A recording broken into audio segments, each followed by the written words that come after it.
When 78-year-old Clara Johnson is mistreated by police in her own neighborhood, her story ignites a national movement for justice. Little do the officers know that her son is the President of the United States, and he won't stop until those responsible are held accountable. What follows is a journey of resilience, courage, and reform, as Clara's quiet strength inspires sweeping changes that could alter the system forever. Will they succeed, or will the obstacles prove too great? Subscribe now and hit the bell icon to join us on this unforgettable journey. And let us know in the comments, where are you watching from, and what does justice mean to you? Clara Johnson adjusted her shawl as the cool morning air drifted through her modest living room.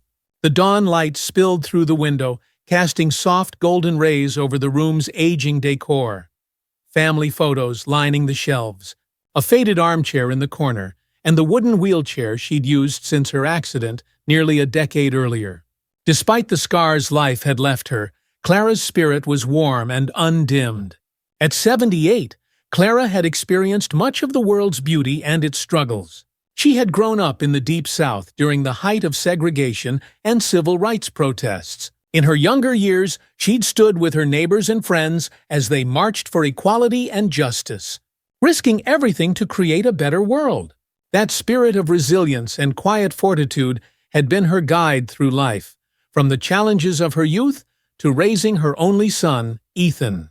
As a single mother, Ethan was her pride and joy. He was brilliant, compassionate, and had an uncanny ability to inspire others. She'd known, even from a young age, that he was meant for great things. But never in her wildest dreams had she imagined he would rise to become President of the United States.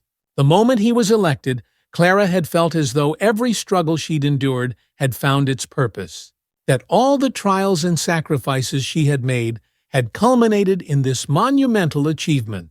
In her heart, she knew that his success was not hers alone, but represented the dreams of all the people who had fought for change, for justice, for a better life. One Saturday afternoon, just a few weeks after the election, Clara heard a knock on her door.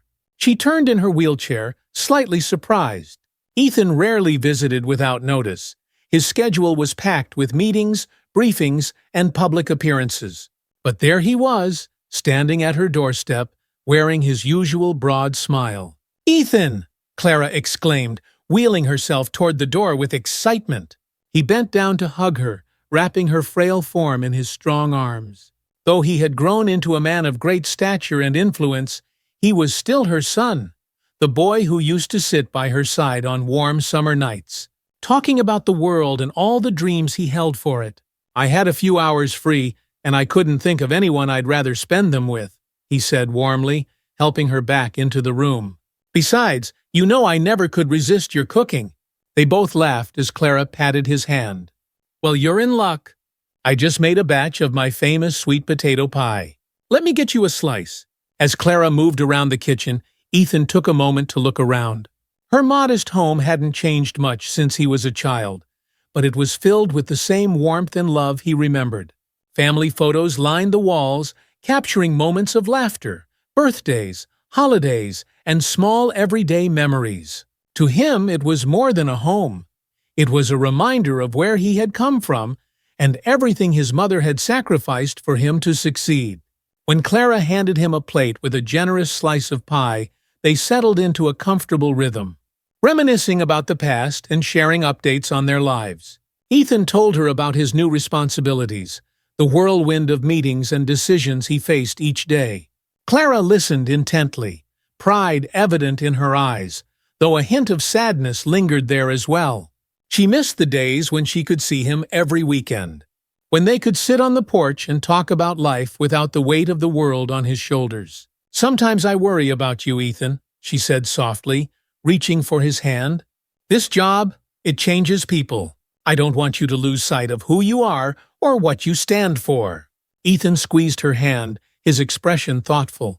"I promise you, Mom, I'll never forget where I came from, and I'll never stop fighting for the things you taught me to believe in." He leaned back, a faint smile on his lips. "If anything, it's knowing that you're here, cheering me on, that keeps me grounded." They spent the rest of the afternoon together, sharing stories and memories. Before he left, Ethan hugged her once more, a lingering embrace that held a wealth of unspoken words. As he walked out the door, Clara watched him go, her heart swelling with pride. Despite her worries, she knew he would make her proud. One crisp autumn afternoon, Clara decided to take a stroll through the neighborhood. The streets were familiar, lined with old houses and weathered fences, each one holding memories of the lives that had passed through them. Clara had seen the neighborhood change over the years, watched it grow and evolve as new families moved in, and old friends moved on. She maneuvered her wheelchair down the sidewalk, her hands steady as she navigated the cracked pavement. Despite her age and her physical limitations, Clara had always taken pride in her independence. She didn't need anyone to take care of her. She had lived a long, full life and had learned to rely on herself. That self-reliance was part of what had made her such a powerful influence in Ethan's life. She had always taught him to be strong, to stand up for himself and for others, no matter the odds. As she rolled past familiar houses, Clara exchanged nods and smiles with neighbors who waved or called out to her. Many of them knew who she was, but few were aware of her connection to the president. She had never been one to boast or seek attention. Her joy came from the simple pleasures of life, from her community, her friends, and her family. The sun was beginning to dip lower in the sky when Clara decided to stop by the local grocery store. It was a small, family-owned shop that had been there for as long as she could remember. She picked up a few essentials, a loaf of bread, a carton of milk, some fresh vegetables, before heading back out into the crisp evening air. As Clara turned onto her street, she noticed two police officers standing near the corner, their patrol car parked haphazardly with the lights off. The younger officer, James Bradley, stood with his arms crossed, his expression hard and impassive, while his partner, Officer Trent Harris, seemed preoccupied with something on his phone. Clara's heart skipped a beat, though she had lived in this neighborhood for years and had always felt safe. There was something about the way the officers were looking at her that made her uneasy. As she approached, Officer Bradley glanced up, his eyes narrowing as he noticed her. He nudged his partner, who looked up from his phone and smirked. They exchanged a few words, and then, as if by silent agreement, they began walking toward her. "Good evening, officers," Clara said politely, trying to keep her voice steady. She had learned long ago that showing fear or anger only made things worse in situations like this. Officer Bradley stopped directly in front of her, blocking her path. "Mind telling us what you're doing out here?" he asked, his tone laced with suspicion. Clara blinked, taken aback. "I'm just heading home. I live just down the street," she replied, gesturing in the direction of her house. The officer looked her over, his eyes cold and appraising. "Really? In that wheelchair?" Clara's stomach twisted with a familiar dread. She had dealt with prejudice her whole life, but there was something about this encounter that felt different, more insidious. The officer's expressions were laced with a hint of mockery, as if they were daring her to prove herself. "Yes," Clara said, her voice steady. "I've been in this chair for nearly 10 years now." Officer Harris snorted, shaking his head. "Funny how many people out here are faking it just to get a free ride. Let's see if you're really disabled, shall we?" Before she could react, Officer Bradley stepped forward, grabbing the handles of her wheelchair and pulling it away from her. Clara gasped as she felt herself slip from the seat, her body crumpling to the ground. Her groceries scattered across the sidewalk, a loaf of bread and a carton of milk rolling away. What are you doing?" Clara cried, struggling to push herself up with her hands. Her voice was filled with shock and disbelief. "Just making sure everything's as it seems," Officer Bradley replied, his tone casual as he examined the wheelchair as if it were some kind of contraband. Clara looked up at him, her heart pounding in her chest. She was stunned, humiliated, and utterly helpless. A crowd had begun to gather, watching the scene unfold with a mix of horror and anger. Some pulled out their phones, recording the incident as Clara lay on the ground, too proud to cry, but too weak to stand. "Please," she said, her voice barely above a whisper. "I just want to go home." The officers ignored her, their faces impassive as they inspected her wheelchair. To them, she was invisible, a nuisance, nothing more than an inconvenience in their day. As Clara lay on the ground, surrounded by strangers and officers who refused to help, a young woman stepped forward. Her phone raised as she continued recording. She looked at Clara with empathy, her eyes filled with anger at the injustice unfolding before her. "Ma'am, I'm going to make sure the world sees what happened to you," she said softly, her voice steady and resolute. Clara managed a weak smile, nodding in silent gratitude. For the first time since the incident began, she felt a glimmer of hope. Though she was humiliated and hurt, she knew that her story would be heard. And as she lay there, watching the bystanders rally around her, she realized that her strength had not been taken from her. She was still the woman who had raised a son to fight for justice, still the woman who had never backed down in the face of adversity. In that moment, Clara Johnson became more than just a victim. She became a symbol of resilience, a reminder of the quiet strength that had carried her through a lifetime of struggle. And as the video of her mistreatment began to spread, igniting a wave of outrage and empathy across the nation, Clara knew that her fight was far from over. The following morning, Clara sat quietly in her living room, sipping tea with her hands still trembling from the previous day's events. Her body ached from the fall, her pride wounded by the memory of lying on that cold sidewalk. Clara had always held her head high, her dignity intact despite life's hardships. But yesterday had shaken her deeply. She felt exposed, her vulnerability made public in a way she had never experienced before. The doorbell rang, and Clara glanced up, surprised. It was still early, and she wasn't expecting visitors. She wheeled herself to the door and opened it to find her neighbor, Maria, standing there with a look of concern. "Clara," Maria said softly, her voice filled with sympathy, "I saw what happened yesterday. A video of it is all over the internet. People are outraged, and they're demanding answers." Clara's heart skipped a beat as she processed Maria's words. She hadn't expected anyone beyond those who witnessed the incident to know about it. But now, as Maria explained, she realized the full extent of what had happened. The video of her ordeal, shared online, had ignited a storm of reactions. Comments flooded in, some expressing shock and sympathy, while others questioned how officers could treat an elderly woman with such disregard. Clara sat in silence, the weight of the situation settling over her. She had always shied away from the spotlight, preferring the quiet life she had built within her neighborhood. But now, whether she liked it or not, her story was out there for all to see. And with each passing moment, it seemed to gain momentum, capturing the attention of people far beyond her small community. Within hours, major news outlets had picked up the story.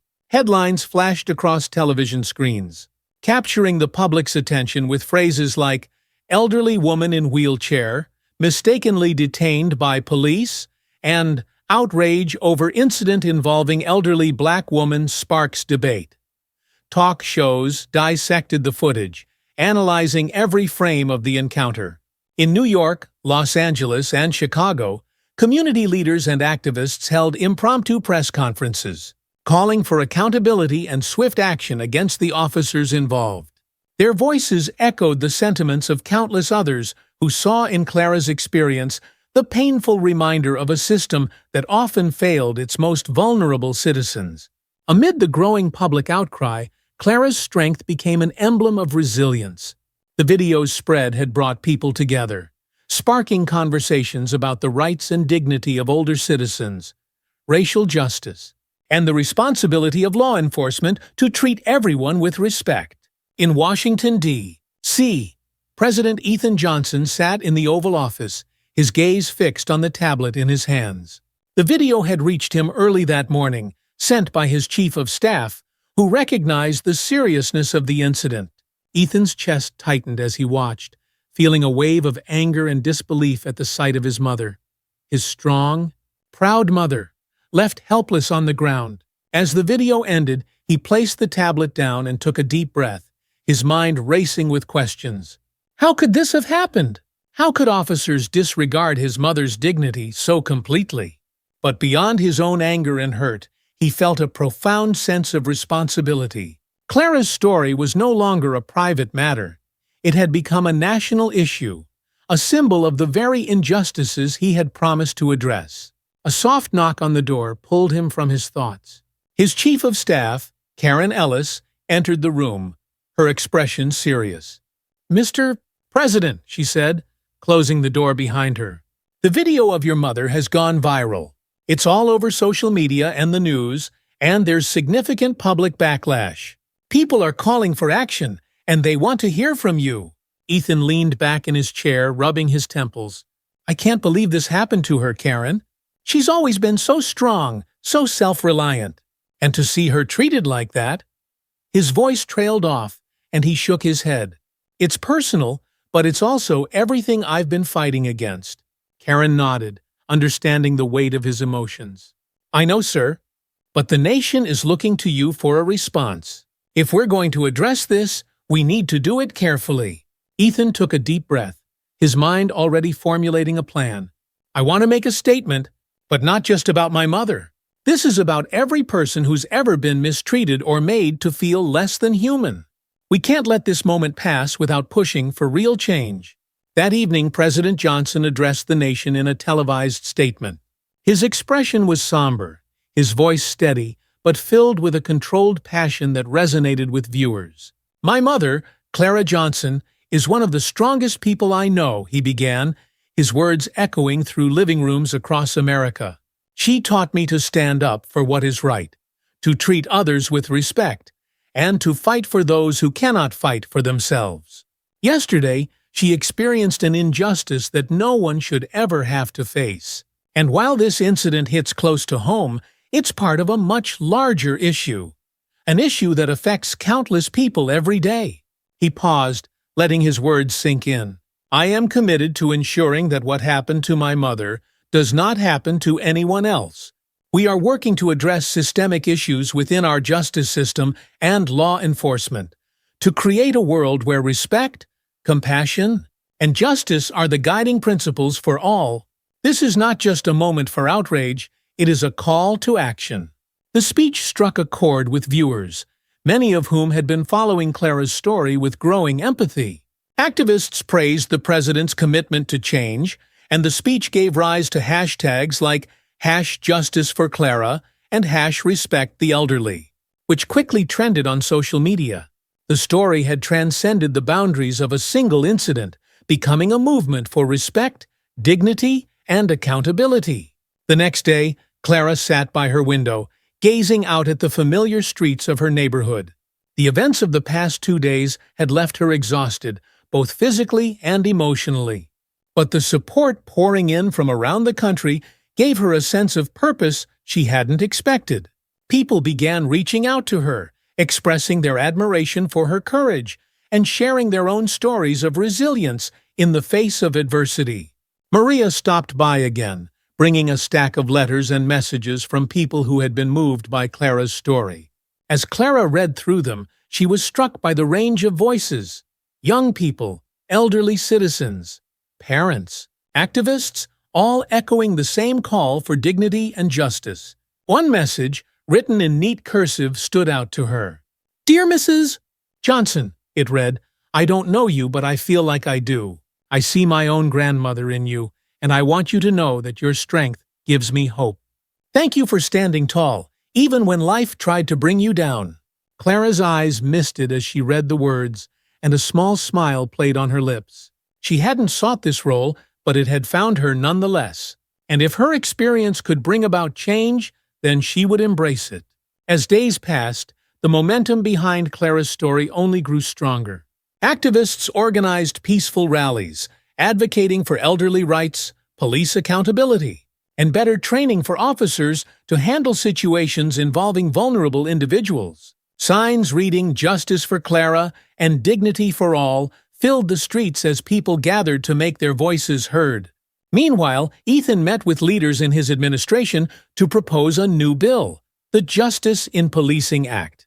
The bill aimed to implement mandatory training for officers in de-escalation techniques, enhance accountability measures, and establish a national standard for law enforcement conduct. His advisors warned him of the political risks, but Ethan remained resolute. "This is not just about my mother," he told his advisors during one meeting.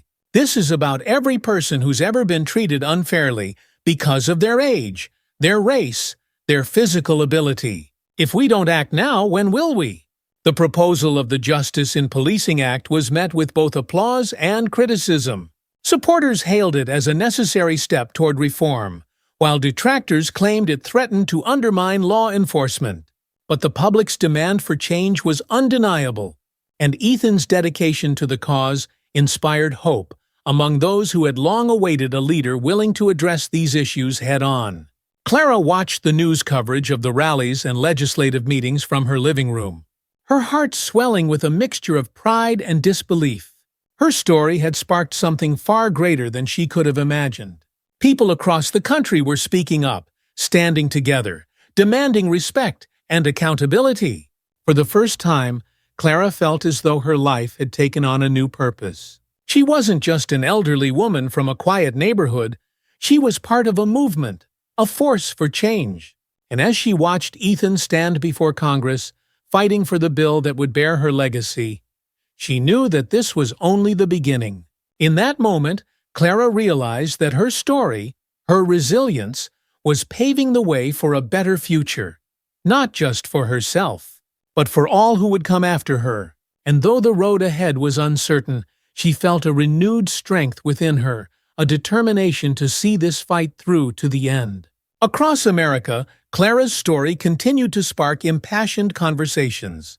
Families, activists, and community leaders gathered to discuss the broader issues her experience symbolized: racism, elder dignity, and the need for accountability in law enforcement. But the nation was deeply divided.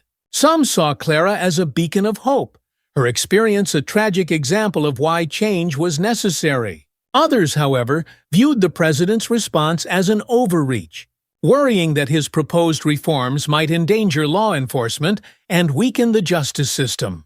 In newsrooms and talk shows, debate raged. Conservative voices accused Ethan of undermining the police, arguing that increased oversight could lead to hesitation in the line of duty. Meanwhile, progressive groups demanded even more comprehensive changes, urging Ethan to go beyond the Justice in Policing Act to address deeper racial inequalities.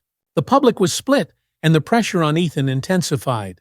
As the weeks passed, Ethan felt the strain in every aspect of his life. Political opponents seized upon the controversy, questioning his impartiality and accusing him of politicizing a family matter. Even some of his own advisors expressed concern over the impact of his actions on his political career. "Mr. President, you're under more scrutiny now than ever," Karen, his chief of staff, said during a private meeting. "Some in Congress are suggesting that the Justice in Policing Act is too radical. They're already planning to block parts of it if you push too hard." Ethan ran a hand through his hair, feeling the weight of her words. "Karen, this isn't just politics for me. It's personal, but it's also about keeping my promises. The people elected me to make changes, and that's exactly what I intend to do." Karen nodded, sympathy in her eyes. "I understand, sir, but the political reality is harsh. You need allies, especially with such strong opposition. Perhaps a bipartisan approach might—" "No," Ethan interrupted, his voice firm. "This isn't negotiable.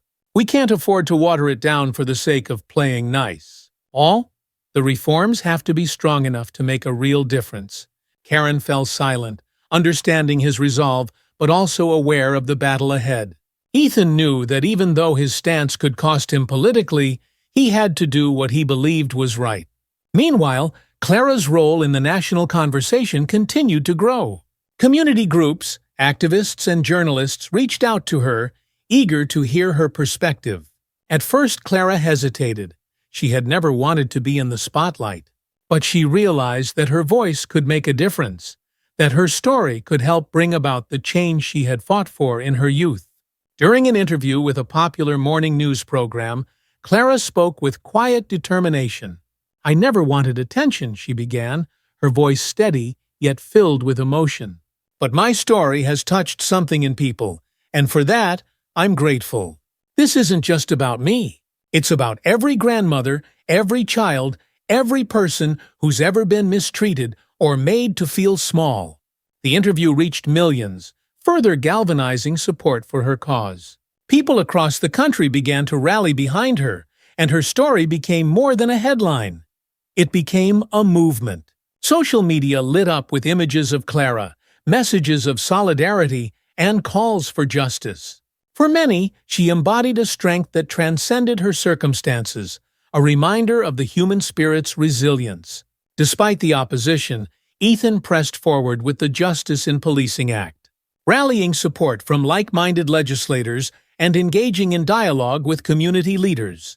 The bill proposed several key reforms: mandatory body cameras, de-escalation training, community-based oversight committees, and strict guidelines for handling vulnerable populations, especially the elderly and disabled. Some senators and representatives, moved by Clara's story, publicly expressed their support. They argued that the bill was a step toward healing the divide between communities and law enforcement, and that it addressed long-standing concerns about police conduct. But for every supporter, there was a critic. As the bill progressed through committee reviews and amendments, Ethan faced pressure from all sides. Police unions rallied against it, organizing protests and making public statements, warning that the reforms would undermine their authority.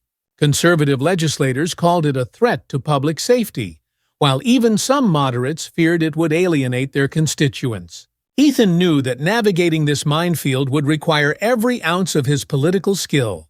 But the thought of his mother, of the humiliation she had endured, and the strength she had shown, kept him moving forward. This was not a battle he could abandon.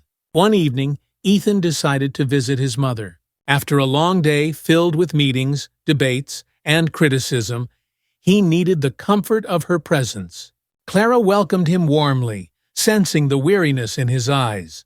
They sat together in her living room, the cozy familiarity of the room a stark contrast to the pressures of his presidency. Clara poured them each a cup of tea, and they settled into a comfortable silence before she spoke. "You look tired, Ethan," she said gently, reaching across the table to touch his hand. "It's a heavy burden you're carrying." Ethan sighed, his shoulders slumping. "I knew it would be hard, but I didn't expect it to be this relentless. Sometimes I feel like no matter what I do, it's never enough." Clara looked at him with empathy.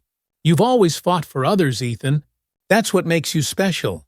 But remember, this fight isn't just yours. It belongs to all the people who believe in you, who want the same change you do." Her words resonated deeply. Ethan knew that he wasn't alone, that his mother's strength and the support of countless others were with him in this battle. He squeezed her hand, a renewed sense of determination filling him. "I won't give up, Mom," he said softly. "I promise you that." The following week, the debate over the Justice in Policing Act reached its peak. A televised congressional hearing was held, drawing millions of viewers who tuned in to witness the arguments for and against the bill. Lawmakers clashed, their voices filled with conviction and passion. Supporters highlighted the importance of transparency, accountability, and respect for human dignity. Opponents warned of unintended consequences, arguing that the bill would weaken the police and threaten public safety.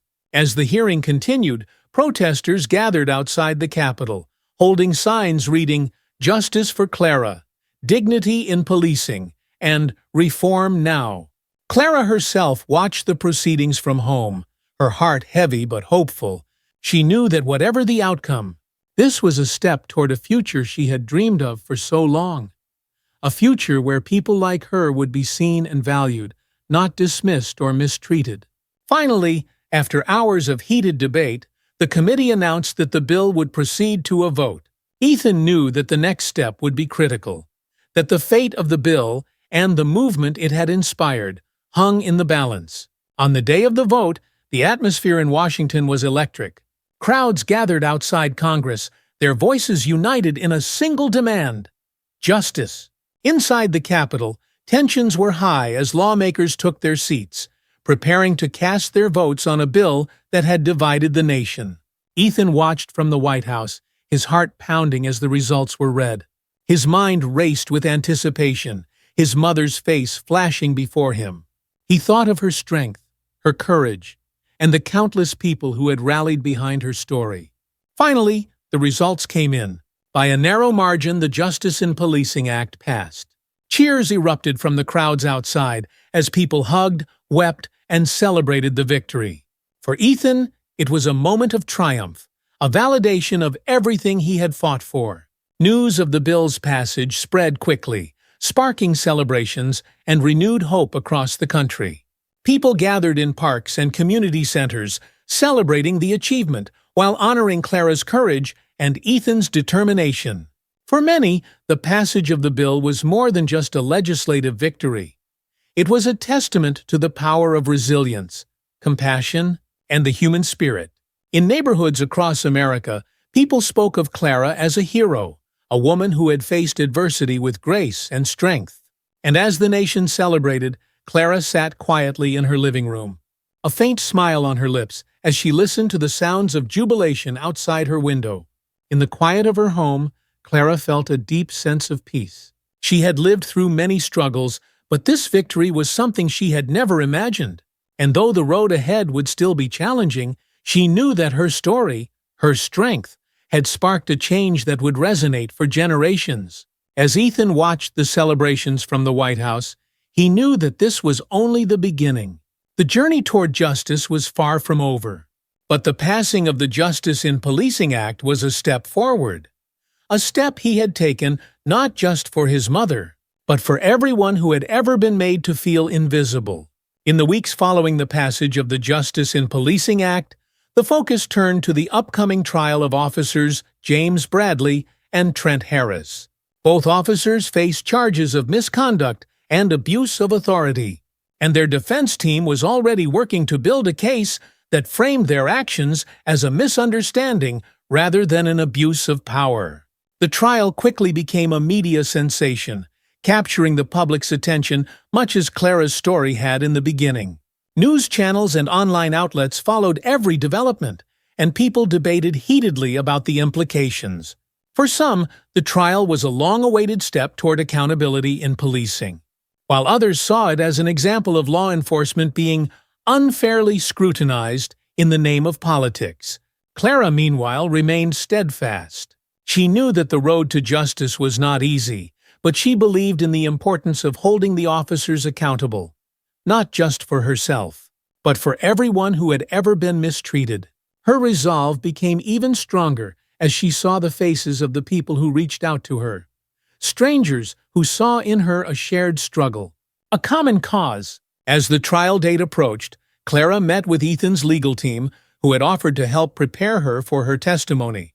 They knew the defense would try to cast doubt on her account, questioning her memory and the accuracy of the video.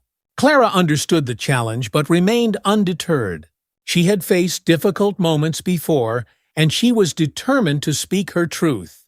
In a quiet conference room, the lead attorney, Michael Green, explained what to expect in court. The defense will likely argue that the officers were following standard procedure, that they had no way of knowing your disability was legitimate. They may even suggest that you were a threat in some way, however absurd that may sound. Clara listened calmly, nodding as he spoke. "Let them say what they will," she replied softly.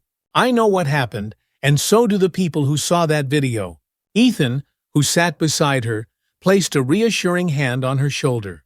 "You don't have to do this alone, Mom. No matter what happens in that courtroom, I'll be there with you." She gave him a warm smile, grateful for his support. Though the prospect of testifying made her nervous, she knew that Ethan's presence gave her strength. The day of the trial arrived, and the courtroom was filled with spectators, reporters, and supporters. Clara sat beside her legal team, feeling the weight of the moment. She knew that this trial was about more than just her. It was about a system that had long ignored the voices of the vulnerable, the marginalized, and the mistreated. The prosecution began by presenting the video as evidence, allowing the jury to see the footage that had captivated the nation. The video showed the officers detaining Clara, disregarding her explanations, and finally leaving her stranded on the ground after taking her wheelchair.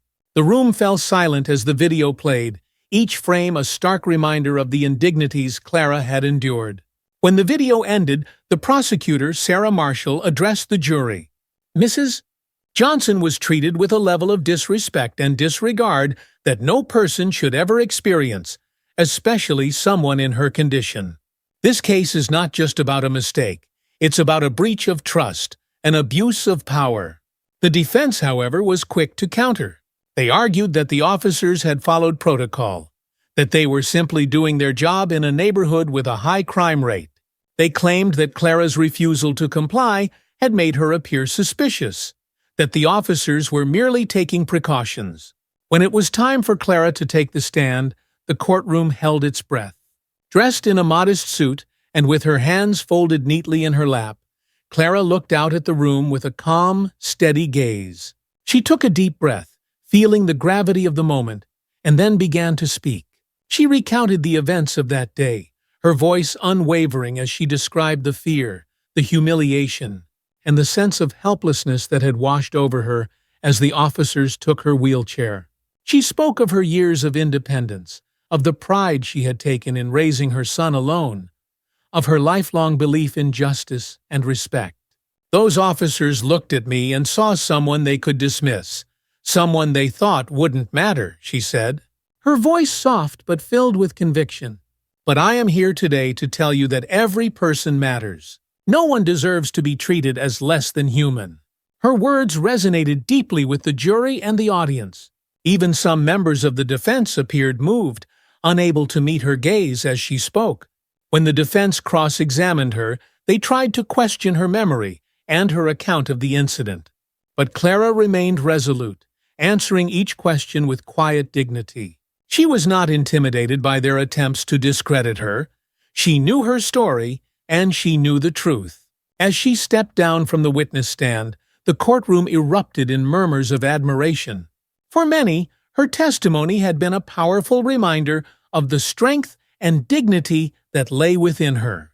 The prosecution's next key witness was the young woman who had recorded the video of Clara's encounter with the officers. A college student named Layla Thompson, she had been passing through the neighborhood when she noticed the officers questioning Clara. Her instincts had told her something was wrong, and she had pulled out her phone to record what unfolded. Layla's testimony was clear and compelling. She described how she had felt witnessing Clara's mistreatment, how she couldn't stand by and watch an elderly woman be humiliated in such a way. Her video had been a catalyst for the public outcry that followed, and her testimony provided a powerful corroboration of Clara's account. "I didn't know her then," Layla said, looking directly at the jury. "But I knew that what was happening was wrong. I knew that someone had to see it, that someone had to say something." Her words left a lasting impression on the jury, adding weight to the prosecution's case and reinforcing the idea that Clara's experience was not an isolated incident, but part of a larger problem that needed to be addressed. After several days of testimony and deliberation, the jury reached a verdict. The courtroom was filled with tension as people waited to hear the outcome. Clara sat beside Ethan, her hands clasped tightly in her lap, her heart pounding with anticipation. The judge addressed the jury. "On the charges of misconduct and abuse of authority, how do you find the defendants?" The jury foreman stood, his expression serious. "We find the defendants guilty." A collective gasp filled the room, followed by murmurs of relief and satisfaction. For Clara, it was a moment of profound emotion, a validation of everything she had endured, a testament to her strength and resilience. Outside the courthouse, supporters cheered, their voices echoing through the streets as news of the verdict spread. People hugged one another, held signs of solidarity, and celebrated the victory for Clara and for justice. As they left the courthouse, Ethan and Clara stood together, watching the crowd that had gathered to support them. People waved, clapped, and called out words of encouragement. Ethan felt a surge of pride, both for his mother and for the countless people who had rallied behind her. They returned to the White House that evening, and in the quiet of the private residence, they sat together in silence, reflecting on the journey they had taken. "You did it, Mom," Ethan said softly, his voice filled with emotion. "You stood up for yourself, for everyone who's ever been mistreated. I'm so proud of you." Clara smiled, her eyes misty with tears. "It wasn't just me, Ethan. It was all the people who believed in this cause, who believed that dignity and respect are rights, not privileges." They sat in silence, the weight of their journey settling over them. For Clara, the trial had been a turning point, a moment of vindication, and for Ethan, it had been a reminder of the power of compassion and the importance of justice. The verdict marked a significant victory, but both Ethan and Clara knew that their work was far from over. The trial had been a step toward justice, but the broader mission, changing a system that had allowed such abuses to occur, was ongoing. Yet, in that moment, they felt a sense of peace, knowing that they had made a difference. As Clara prepared to retire for the night, Ethan embraced her one last time. "Mom," he said, his voice filled with warmth, "you've given this country something it can never repay. You've shown us all what it means to be truly courageous." Clara smiled, patting his hand. "It's just the beginning, son. There's so much more work to be done." With the trial behind her, Clara felt a mixture of relief and renewed purpose. The guilty verdict had marked an important step toward accountability. But she knew that real change would require more than a single courtroom victory. The attention her story had garnered had ignited something powerful, and she was determined to continue being a voice for others who couldn't speak up. The weeks following the trial were filled with invitations to speak at community events, civil rights gatherings, and public forums. Clara, though reserved by nature, accepted many of these invitations, understanding that her story had become a beacon for people across the country. She spoke from her heart, sharing not only her experience, but her vision of a society rooted in compassion and respect for all. As she told her story, Clara saw how deeply it resonated with people, young activists, community elders, and everyday citizens who had seen in her struggle a reflection of their own. Her words encouraged others to speak out, to demand better treatment, and to believe in the possibility of change. Clara's quiet strength continued to inspire a movement. Her resilience, a reminder of the power within each individual to make a difference. With the passage of the Justice in Policing Act, Ethan and his administration focused on bringing the reforms to life. The act included comprehensive measures, from mandatory body cameras and de-escalation training to the establishment of independent oversight committees. These changes were aimed at fostering transparency and accountability in law enforcement and ensuring that vulnerable individuals were treated with dignity. Ethan worked closely with law enforcement agencies and community leaders to roll out the reforms, holding meetings and press conferences to reinforce the importance of the new policies. While there was some resistance from conservative groups and police unions, Ethan remained steadfast, emphasizing that the reforms were not meant to undermine police work, but to strengthen the relationship between law enforcement and the communities they served. At a public event, Ethan addressed the nation, standing beside leaders from both law enforcement and civil rights organizations. "This act represents a commitment to fairness, dignity, and respect," he declared. "It is our shared responsibility to uphold these values, to ensure that every person feels safe, respected, and valued in this country. We are not just making changes for today, we are building a legacy for future generations." His speech was met with applause, but he knew that words alone would not be enough. The true test would come in the implementation and enforcement of the reforms, in the willingness of all involved to carry out these changes with integrity. As the new policies took effect, Ethan's administration encountered significant pushback from various quarters. Some conservative lawmakers argued that the act imposed too many restrictions on law enforcement, while police unions warned that the reforms could lead to hesitation in high-stress situations. Ethan faced criticism in the media, with some outlets questioning whether the reforms would weaken the police force. Opponents accused him of politicizing his mother's experience, framing the act as a symbolic gesture rather than a practical solution. The backlash was intense, but Ethan remained focused, believing that progress often required pushing against resistance. Clara, who closely followed these developments, offered her son words of encouragement. Change has never come easy, Ethan, she told him during one of their evening phone calls. You're challenging something that's been in place for a long time. People are going to push back, but you just have to keep moving forward. Her words reminded him of the strength he had drawn from her throughout his life. She had faced hardship without losing her spirit, and now her resilience continued to fuel his commitment to the cause. He resolved to press on, confident that the reforms would eventually prove their value.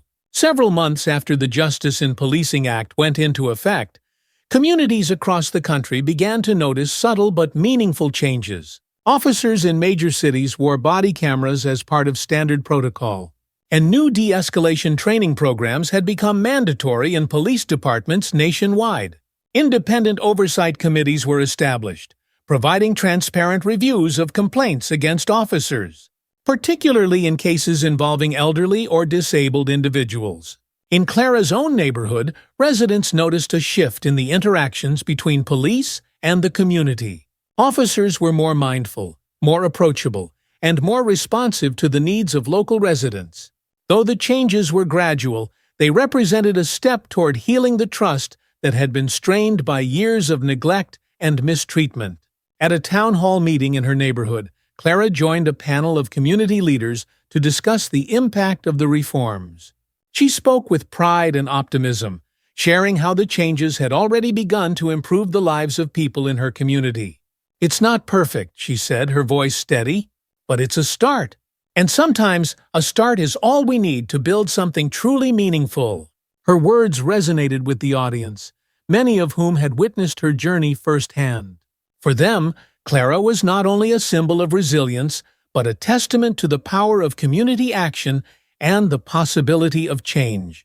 One evening, Ethan invited Clara to the White House to celebrate her birthday. They sat in the Oval Office together, a quiet moment shared between mother and son, each of them reflecting on the journey that had brought them to this point. Outside, the city lights of Washington, D.C. sparkled, casting a warm glow over the room. Ethan handed Clara a small wrapped gift. She opened it to find a framed photograph of the two of them standing together at the signing of the Justice in Policing Act, a moment that had marked a turning point in both their lives. "You know, Mom," Ethan said softly, his voice filled with emotion, "I wouldn't have gotten here without you.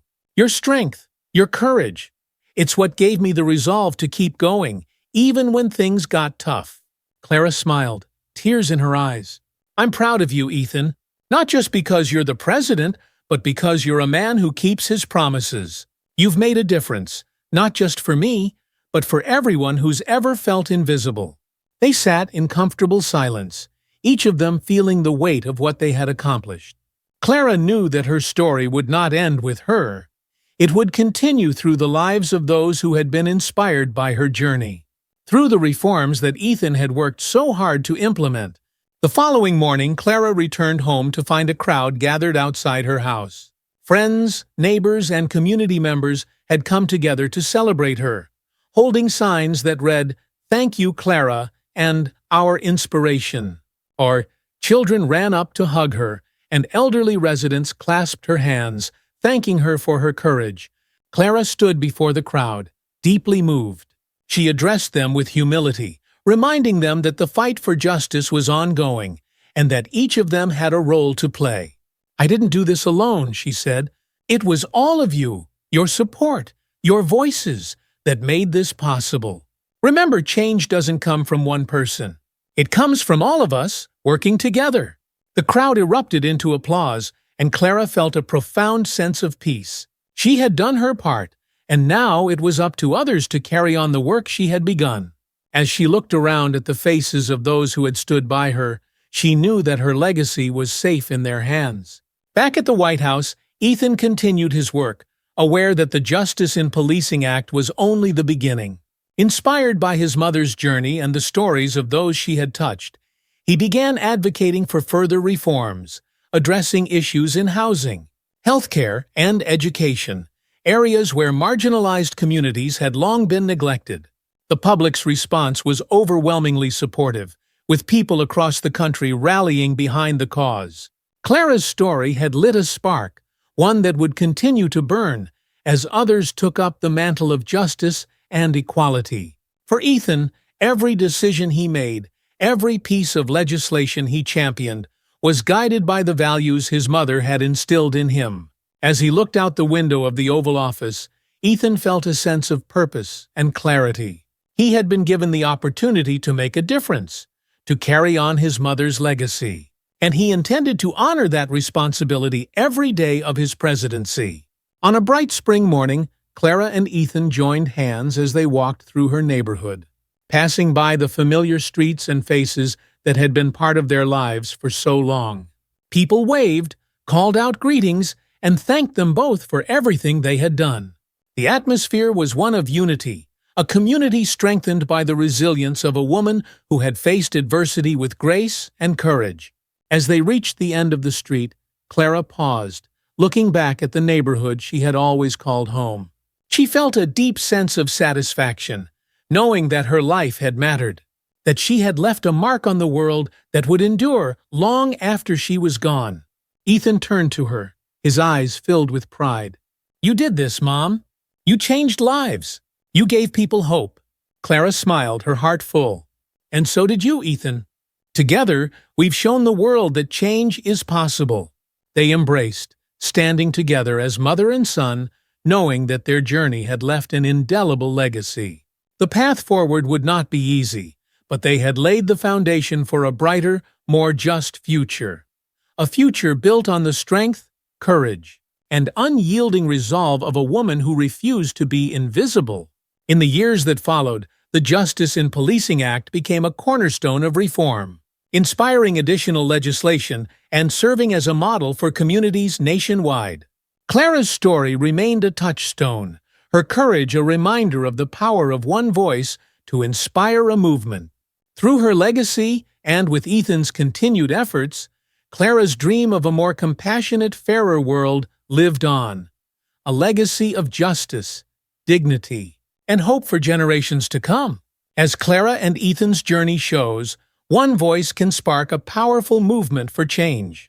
If this story moved you, be sure to subscribe to our channel to stay connected with more stories of resilience, hope, and justice. Hit the bell icon to get notified about our latest uploads, and let us know in the comments how this story impacted you. Together, we can inspire change, one story at a time. Where are you watching from? We'd love to hear from you.